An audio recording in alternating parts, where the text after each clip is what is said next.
ತವ್ರ ಮನೆ ಮಾಲೂರು ನಮ್ಗೆ ಕೊಟ್ಟಿದ್ದು ಬೆಂಗಳೂರಿಗೆ. ನನ್ನ ಮಗಳು ಪ್ಲೇ ಓದ್ಬೇಕಾದ್ರೆ ಅಲ್ಲಿಂದ ಸ್ಕೂಲ್ ಸೇರಿಸ್ಬೇಕಾಗಿತ್ತು. ಆಗ ಅವ್ರು ಹೇಳಿದ್ರು, ನೀವು ಕೋಲಾರದಲ್ಲಿ ಮುದ್ದೆ ತಿನ್ನಕ್ಕೆ ಹೋಗ್ರಿ, ರೈತರೆಲ್ಲ ಮುದ್ದೆ ತಿನ್ನಕ್ಕೆ ಹೋಗಿ ನೀವು ICS ಸ್ಕೂಲ್ಗೆ ನಿಮ್ಮ ಮಕ್ಕಳನ್ನ ಹೆಂಗೆ ಕಳಿಸ್ತೀರಾ, ಅದು ಲಾಯಕ್ಕಿಲ್ಲ ಅಂತ ನಮ್ಗೆ ಕಂಡಮ್ ಮಾಡಿದ್ರು. ಅವಾಗ ನಮ್ಗೆ ತುಂಬ ನೋವಾಯಿತು. ನಾವು ರೈತರು ಏನಾದ್ರು ಸಾಧನೆ ಮಾಡಬೇಕು, ನಮ್ಮ ಮಕ್ಕಳು ಎಲ್ಲ ಲೆವೆಲಲ್ಲೂ ಸಾಧನೆ ಮಾಡಿ ತೋರಿಸ್ಬೇಕು ಅಂತ ಅವತ್ತು ನಮ್ಮ ಪಟ್ಟ ತೊಟ್ಟಿದ್ದು. ಇವತ್ತು ನಮ್ಮ ಮಗಳು ನ್ಯಾಷನಲ್ ಲೆವೆಲ್ಗೆ ಹೋಗಿದ್ದಾಳೆ, ಎಲ್ಲ ಕ್ಷೇತ್ರ ನ್ಯಾಷನಲ್ ಸಾಧನೆ ಮಾಡಿದ್ದಾಳೆ. ಇವತ್ತು ನಮ್ಮ ಹತ್ರ ಬಂದು ಅವ್ರು ಹುಣಸೆ ಹಣ್ಣು ರಾಗಿ ಎಲ್ಲ ನಮ್ಮ ತಗೊಳ್ತಾ ಇದ್ದಾರೆ. ಇವತ್ತು ನಮ್ಮ ರಾಜ್ಯದಲ್ಲಿ ಪ್ರಥಮ ಬಾರಿಗೆ ಉದ್ಘಾಟನೆ ಕೋಲಾರ ಜಿಲ್ಲೆಯಲ್ಲಿ ಆಗಿ ಬಹಳ ಒಳ್ಳೆಯ ಒಂದು ಕಾರ್ಯಕ್ರಮಗಳನ್ನ ರೂಪಿಸ್ತಾ ಇದ್ದಾರೆ. ಅವರು ಚೆನ್ನಾಗಿ ಬೆಳವಣಿಗೆ ಆಗಲಿ. ನಾನು ಕೂಡ ಅವರಿಗೆ ಅವ್ರ ಮೂಲದಾಗಿಂದ ಅವ್ರ ಪ್ರಾರಂಭದಾಗಿಂದ ಕೂಡ ನಮ್ಮ ಸಹಕಾರ ಕೂಡ ಇದೆ. ಅವ್ರ ಜೊತೆಯಲ್ಲಿ ಒಳ್ಳೆ ವ್ಯಕ್ತಿಗಳು, ವಿಜ್ಞಾನಿಗಳು, ಒಳ್ಳೆ ನ್ಯಾಯಾಧೀಶರುಗಳು ಇವರೆಲ್ಲರೂ ಕೂಡ ಅವ್ರ ಜೊತೆಯಲ್ಲಿ ಕೈ ಜೋಡಿಸಿ ಅವರಿಗೆ ಮಾರ್ಗದರ್ಶನ ಕೊಡ್ತಾ ಇದ್ದಾರೆ.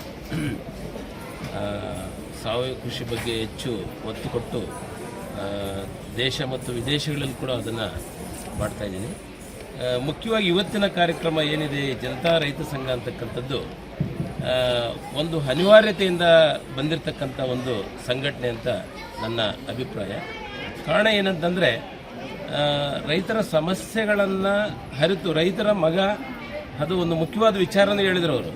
ಕೋಲಾರಕ್ಕೆ ಯಾಕೆ ಬರಲಿಕ್ಕೆ ಕಾರಣ ಅಂತಂದರೆ, ಇಲ್ಲಿ ಕೆಲವು ಆ ಒಂದು ಹೆಸರು ಹೇಳ್ಕೊಂಡು ನಕಲಿ ಒಂದು ಸಂಘಗಳಾಗಿ ಕೆಲಸ ಮಾಡ್ತಾವೆ.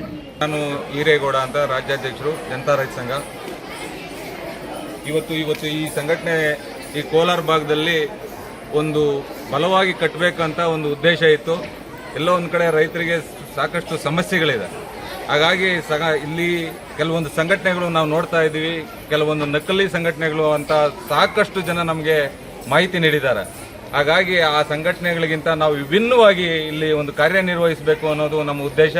ಹಾಗಾಗಿ ನಾವು ಈ ಸಂಘಟನೆಯನ್ನು, ಈ ಸಮಾವೇಶವನ್ನು ಇವತ್ತು ನಮ್ಮ ಡಾಕ್ಟರ್ ಗುರುಮೂರ್ತಿ ಸರ್ ಅವರು ಬಂದರು, ಅವರ ಆಶೀರ್ವಾದದಿಂದ, ಅದೇ ರೀತಿ ನಮ್ಮ DRDO ಪ್ರಭಾಕರನ್ ಬಂದರು, ಅವರ ಆಶೀರ್ವಾದದಿಂದ, ನಮ್ಮ ಗುಲ್ನಾಚೇಗೌಡರು ಬಂದರು, ನಮ್ಮ ಸಾವಯವ ಕೃಷಿ ತಜ್ಞರವರು ಸಂಸ್ಥಾಪಕರು. ಸೊ ಇವತ್ತು ನಮ್ಮ ಹಿರೇಗೌಡ ಸರ್, ತುಂಬ ರಾಜ್ಯಾಧ್ಯಕ್ಷರಾದ ಹಿರೇಗೌಡರವರು ತುಂಬ ಚೆನ್ನಾಗಿ ಸಂಘವನ್ನು ಕಟ್ಟಿದ್ದಾರೆ. ಇದೇ ಥರ ಅವರು ಮುಂದುವರಿಲಿ, ಚೆನ್ನಾಗಿ ಸಂಘಗಳನ್ನು ಕಟ್ಕೊಡ್ಬೇಕು ಅಂತ ಹೇಳ್ಬಿಟ್ಟು, ಅದೇ ಥರ ಮುಂದೆ ಎಲ್ಲ ಜಿಲ್ಲೆಗಳಲ್ಲೂ, ಎಲ್ಲ ತಾಲೂಕುಗಳಲ್ಲೂ, ಗ್ರಾಮಾಂತರದಲ್ಲೂ ಅವರು ಸಂಘಗಳು ಕಟ್ಟಿಕೊಡೋಕ್ಕೆ ಒಂದು ಕೊಡಬೇಕು ಅಂತ ಹೇಳ್ಬಿಟ್ಟು ನಾನು ಕೋರ್ಕೊತೀನಿ. ತುಂಬ ಚೆನ್ನಾಗಿ ಮಾಡಿಕೊಟ್ಟಿದ್ದಾರೆ ಈ ಕಾರ್ಯಕ್ರಮವನ್ನು. ಯಾಕಂದರೆ ಇವಾಗ ನಾವು ಕೊಡ್ತಾ ಇದ್ದಾರಲ್ಲ, ಏನು ಬಸ್ ಪಾಸು, ಬಸ್ ಫ್ರೀ, ಅದೆಲ್ಲ ನಮಗೆ ಏನು ಬೇಡ, 2,000 ಏನು ಬೇಡ ಸರ್. ಬೇಕಾಗಿರೋದೇನು 10 kg ಅಕ್ಕಿ ಕೊಡ್ತಾಯಿದ್ರು, 10 kg ಅಕ್ಕಿ